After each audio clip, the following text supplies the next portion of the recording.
안녕하세요. 저는 30대 후반이고 프리랜서로 일하고 있어요.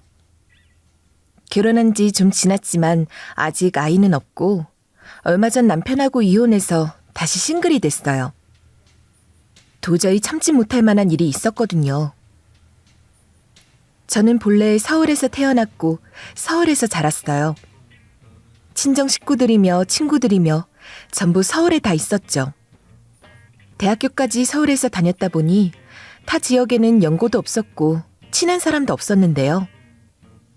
물론 취업 준비를 시작하면서 친구들이 뿔뿔이 흩어지기는 했지만 대부분은 다 서울 경기권에 거주하고 있었어요. 그래서 저는 결혼하기 전까지는 서울을 벗어나게 될 거라고는 상상도 하지 못했어요.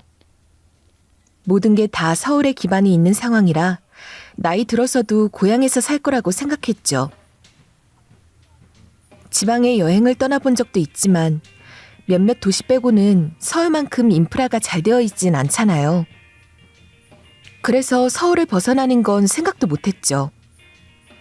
적어도 광역시급에서는 살아야겠다고 마음먹기도 했어요.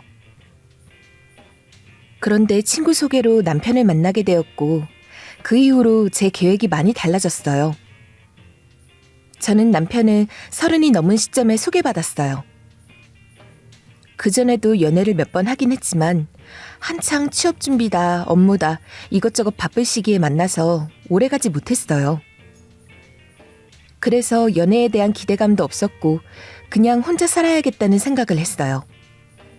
그러다 갑자기 친구가 계속 그렇게 혼자 지낼 거야?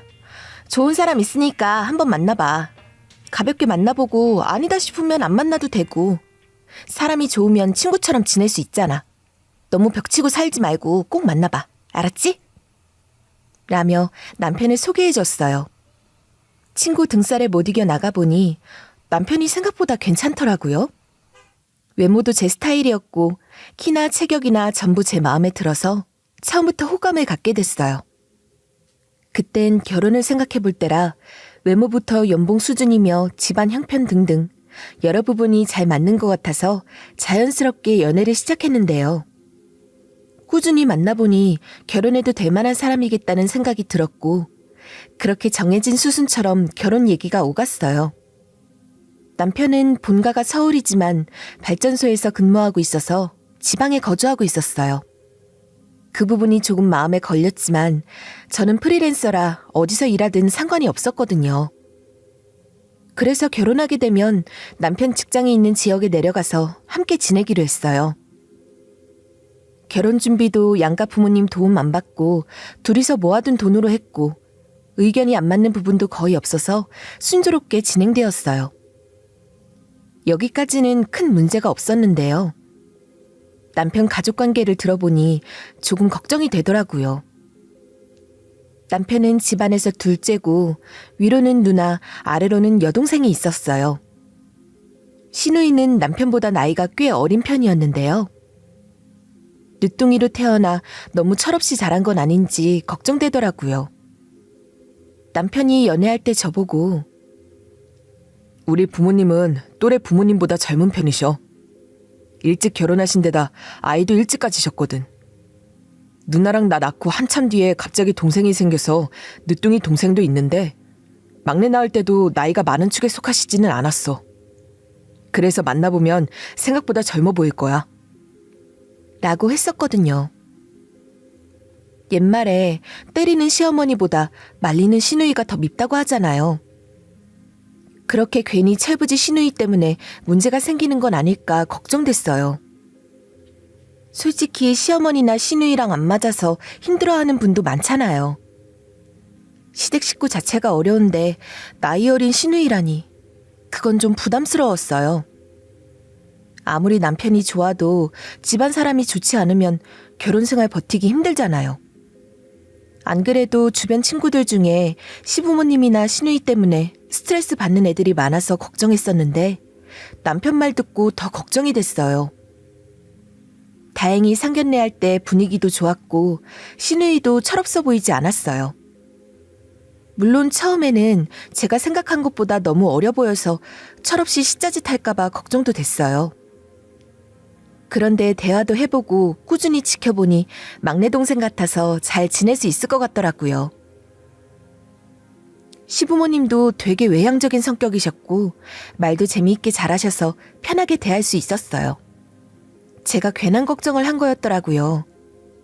막상 만나보니 시댁 식구들이 제 예상과는 달리 괜찮아 보였고 저랑 잘 통하는 부분도 있는 것 같았어요. 그래서 남편이며 시댁 식구들이며 다 잘 만났다는 생각이 들었죠. 다만 예비 형님은 상견례 때에 참석하지 않았어요.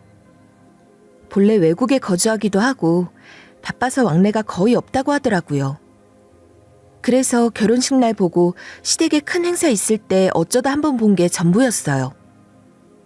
결혼 생활 내내 얼굴 한번 보기가 어려웠죠. 그런데 형님이 저를 어쩌다 한 번씩 볼 때마다 뭔가 안쓰러워하는 느낌이었어요. 하루는 형님이 저보고 올케, 혹시 정말 힘든 일이 있으면 나한테 연락해서 도와달라고 해요. 혼자 끙끙 앓지 말고. 알았죠? 내가 도와줄 일이 있으면 어려워하지 말고 부탁해요. 라고 하시더라고요. 저는 뭔가 좀 쎄했지만 같은 여자고 며느리 도리가 어려우니 도와주려는 마음이라고 좋게 생각하고 고맙다고 하며 그냥 넘어갔어요. 시누이는 저보다 많이 어린 편이라 사적으로 대화할 일도 없었고 크게 왕래할 일도 없었어요. 사적으로 연락하는 일도 없었고 시누이가 결혼한 이후로는 시댁 행사에 전보다 많이 불참해서 더욱 볼 일이 없었어요.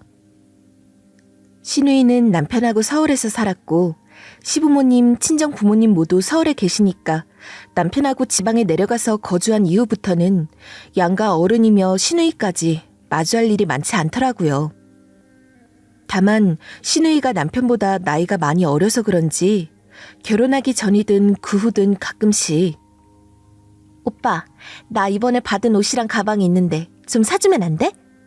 우리 남편은 이런 데서 너무 무심하다니까. 필요한 게 있어도 제때제때 사주는 일이 없어. 오빠가 능력도 훨씬 좋으니까 이번에도 부탁 좀 할게. 라며 전화로 자꾸 뭘 사달라고 하는 거예요. 남편은 시누이 전화 받을 때마다 사달라는 걸 다 사줬고요. 저는 이런 식의 패턴이 이해되지 않았어요. 결혼해서 가정이 있으면 철이 들 법도 한데 어째 어릴 때 버릇이 그대로 가는 것 같았어요.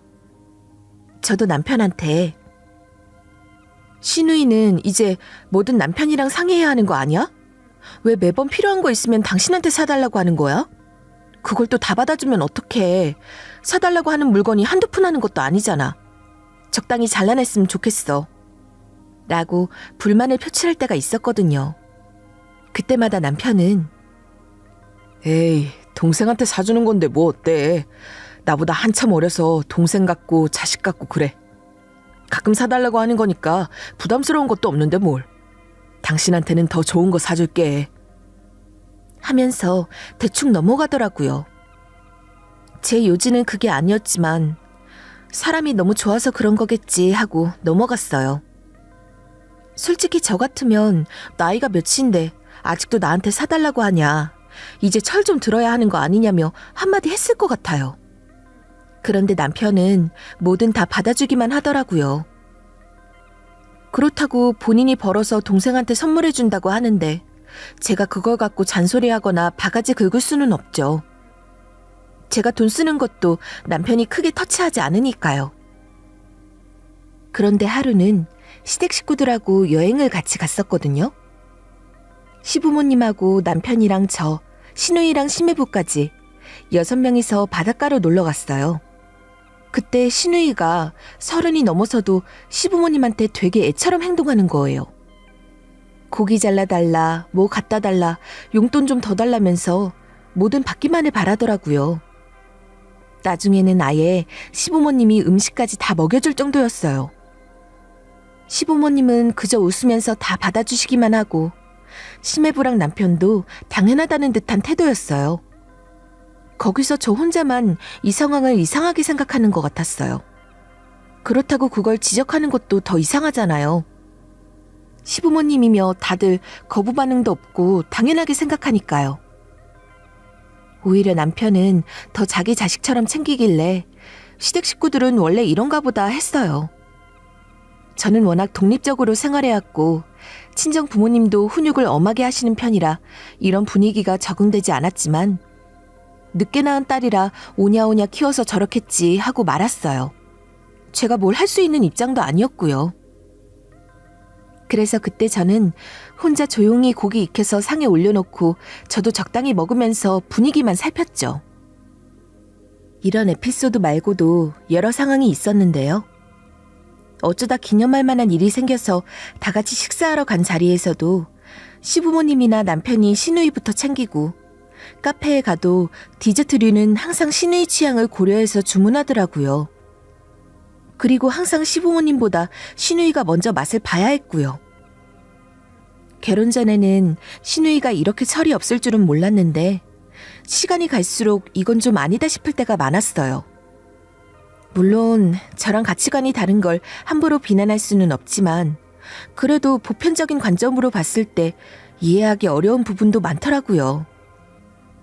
그걸 다 받아주는 시부모님이며 남편도 마음에 들지 않았어요.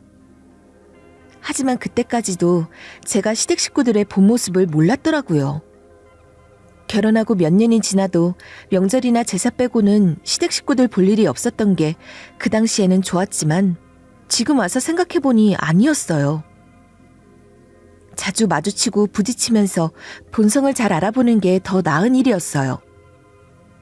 이제 와서 후회한들 돌이킬 순 없지만 조금이라도 더 빨리 알고 발을 뺄 걸 하는 후회가 되기도 했어요.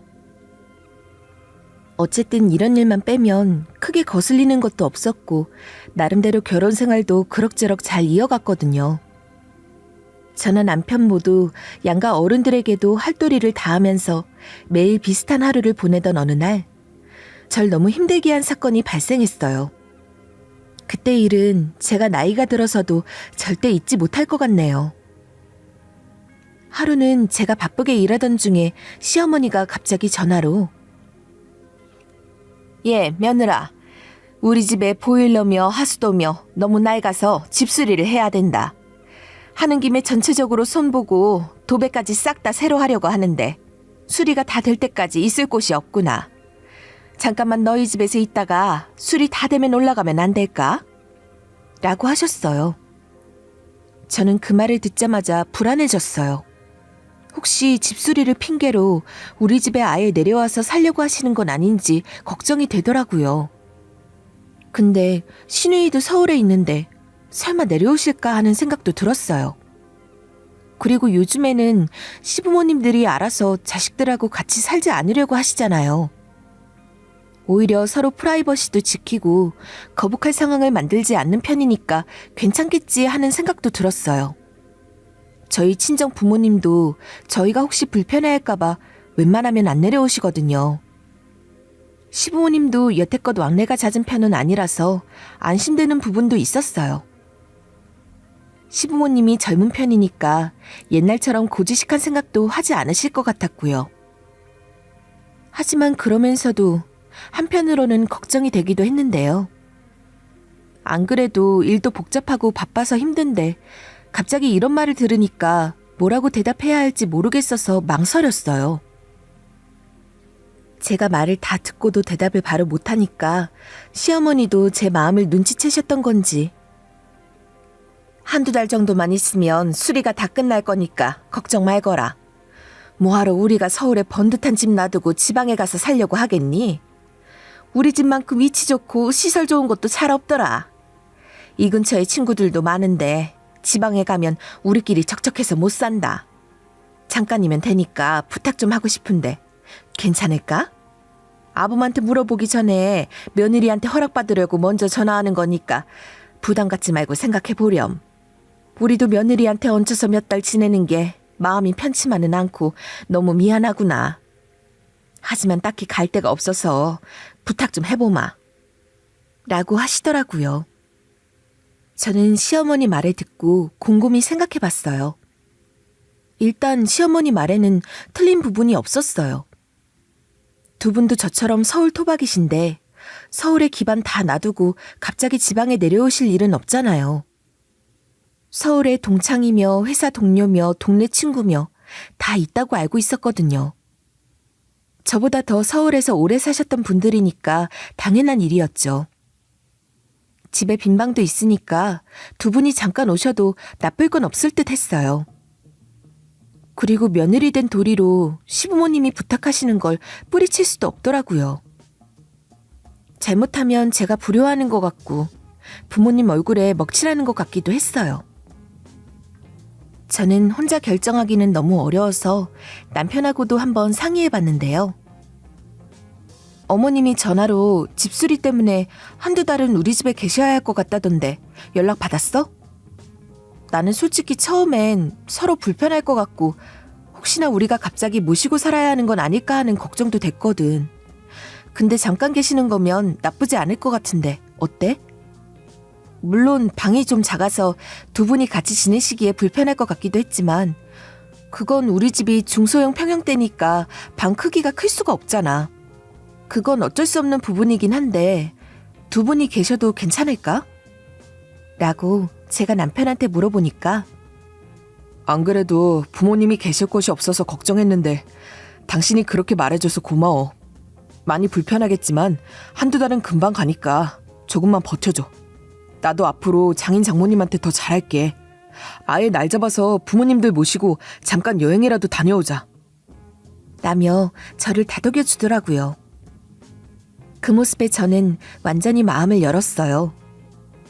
시부모님이 어련히 알아서 잘하시겠지 하는 마음이었고 남편이 제 입장에서 이해해 주니까 약속한 시간 동안만 같이 지내기로 했죠. 처음에 시부모님이 내려오신 뒤에는 제가 뭘 어떻게 해야 할지 모르겠더라고요. 솔직히 시부모님은 존재만으로도 불편하잖아요. 식사 준비부터 평소에 뭘 챙겨드려야 할지 몰라서 당황스러웠어요. 친정 엄마한테 살짝 여쭤봐도 답이 없더라고요. 음식도 간이 안 맞을까 걱정되고 매번 간식거리를 챙겨드려야 하는 건지 건강기능식품이나 영양제를 사둬야 하는 건지 늘 어려움의 연속이었어요. 시부모님은 신경 쓸 거 하나도 없다고 제가 할 일만 하라고 하셨지만 며느리 입장에서 그게 되나요? 뭐라도 더 잘해드리고 싶고 계시는 동안만큼이라도 불편함 없이 지내셨으면 하는 마음이었죠. 다행히 시부모님은 시간만 나면 여행 다니시고 친구들 만나러 여러 곳을 다니셔서 집을 자주 비우셨어요. 남편은 원래 출근하면 늦게 오니까 시부모님이 어디 안 가시고 집에 계셨다면 저 혼자 그 상황을 다 감당해야 했거든요. 원래 저는 일할 때 노트북 들고 카페에 가는 편인데 시부모님이 계시면 집을 비워두고 나가기도 어려워서 고민이 많았어요. 근데 이렇게 자주 집을 비우실 줄 알았으면 고민할 일도 없었을 거예요. 시부모님은 저희 집에 주무실 때만 들릴 정도로 밖에서 시간을 보내고 나셨어요. 처음에는 혹시 저 때문에 불편해서 나가시는 건 줄 알고 아버님, 어머님, 혹시 제가 있어서 불편하신 거면 편하게 계셔도 돼요. 저는 원래 일할 때 카페 가서 하니까 저 일할 동안 편하게 지내시면 돼요. 식사 시간 되면 제가 들어와서 챙겨드리고 또 일하러 가면 되거든요. 잠깐 계시는 건데 제 눈치 보실까 봐 걱정이네요. 라고 솔직하게 말씀드렸어요. 시어머니는 저한테 예, 우리가 원래 놀러 다니는 걸 좋아해서 집에 붙어있을 시간이 없어. 집수리 계획할 때도 차박하면서 다니려고 했는데 애들이 위험하다고 해서 어쩔 수 없이 여기 내려와 있는 거야. 너도 우리 불편하게 생각하지 말고 편하게 일 봐도 돼. 맨날 밖에서 먹으니 식사 준비도 할 필요도 없고 걱정 말거라. 하시더라고요. 두 분은 정말 외향적이셔서 모르는 사람들과도 금방 친해졌고 즉흥적으로 여행도 많이 다니셨어요. 알고 보니 맛집 투어며 카페 투어까지 다니시더라고요. 아들네가 사는 지역에 언제 이렇게 있어 보겠냐며 좋다고 하는 곳은 다 다녀보셨어요. 그러면서 주변 지역에도 나가보면서 즐겁게 지내셨죠. 그런 모습을 보니 잘 지내시는 것 같아 다행이기도 하고 제가 마음의 짐을 덜 수 있어서 그것도 다행이었어요. 그런데 한 달이 지나고 두 달이 지나도 시부모님이 계속 서울에 가시지 않는 거예요. 저는 속으로 답답하기도 했고 불편했지만 최대한 조심스럽게 어머님, 혹시 집수리는 어떻게 됐나요? 하고 여쭤봤어요. 시어머니는 저한테 웃으면서 생각보다 공사가 오래 걸리는구나. 시멘트 가격도 올라서 단가 맞추는 것도 어렵고 다른 자재값도 전부 올랐다고 하네. 조금만 더 기다리면 된다고 하더라. 다른 곳도 공사가 많아 바쁘다면서 우리 집은 좀 나중에 봐주는 것 같던데 이미 돈을 다 준 상태라 우리로서는 기다릴 수밖에 없구나. 라며 이런저런 핑계를 대시더라고요. 그리고 점점 저를 피하기 시작하는 거예요. 말을 걸어도 대답만 하시고 방에 들어가시거나 제가 화장실에 씻으러 간 사이 밖에 나가시기 일쑤였어요. 아예 처음부터 여기서 살 거라고 협의가 된 거면 모를까. 수리한다고 내려오신 건데 계속 말이 달라지는 게 이상하더라고요. 제가 계속 예민하게 생각하니까 남편은 집수리가 생각보다 오래 걸릴 수도 있는 거지. 뭘 그렇게 예민하게 굴어? 때 되면 알아서 나가시겠지. 자꾸 그러면 우리 부모님이 뭐가 되겠어? 조금만 참아봐. 라며 천하태평이었어요. 오히려 저를 나무라는데 서운하기도 하고 내가 너무 예민한가 싶은 생각도 들었어요. 일단은 남편한테만 계속 뭐라 할 수는 없는 노릇이라 꾹 참았죠. 지금 생각하면 제가 예민한 게 전혀 아니었는데 예민하다고 하는 남편이 잘못된 거였는데 빨리 대처하지 못한 제가 미련했던 거죠. 그렇게 자꾸 시부모님이 서울로 올라가시는 시기가 늦춰지던 중에 갑자기 시누이가 소갈비를 바리바리 싸들고 내려왔더라고요. 당일에 연락하고 찾아온 거라 반갑지는 않았지만 시부모님 계시다고 음식장만에 오는 걸 뭐라고 할 순 없잖아요. 시누이 전화 받고 짜증이 났지만 그때도 꼭 참고 반갑게 맞이해줬어요. 그날은 시누이 혼자서 내려왔는데요. 시부모님한테 김서방은 바빠서 같이 못 왔어. 김서방이 장인 장모님한테 여태 잘 해드리지도 못했는데 뭐라도 해드리고 싶다며 갈비를 이렇게 많이 사주더라고.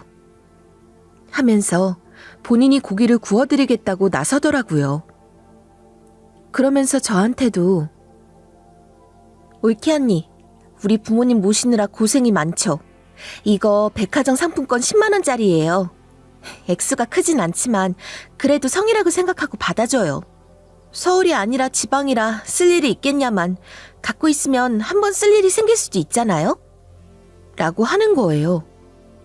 백화점 상품권 주는 건 너무 고마운 일인데 마지막에 꼭 그렇게 신경을 긁어대는 말을 했어야 할까 싶었죠. 저도 서울 사람이고 서울 자주 가는데 지방에서 쓸 일이 없니 갖고 있으면 되니 그런 말을 하는 게 어이가 없더라고요. 솔직히 백화점 가서 제대로 쇼핑하려면 10만 원으론 턱도 없잖아요. 요즘 물가가 얼마나 많이 올랐는데요.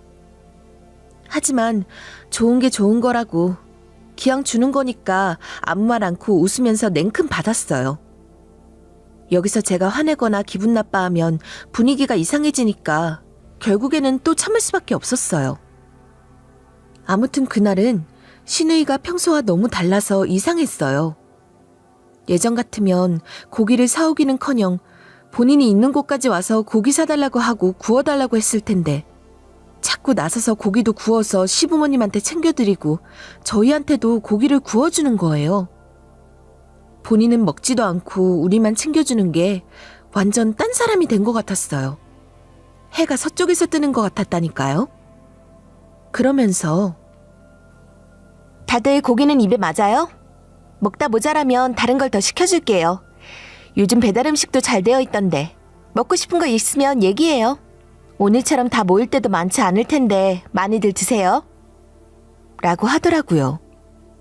저는 속으로 원래 이럴 양반이 아닌데 싶어서 수상했지만 한편으로는 이제라도 철이 들어서 다행이라는 생각도 들었죠. 그리고 고기도 맛있어서 경계심이 허물어져서 깊게 생각하지 않았는데요.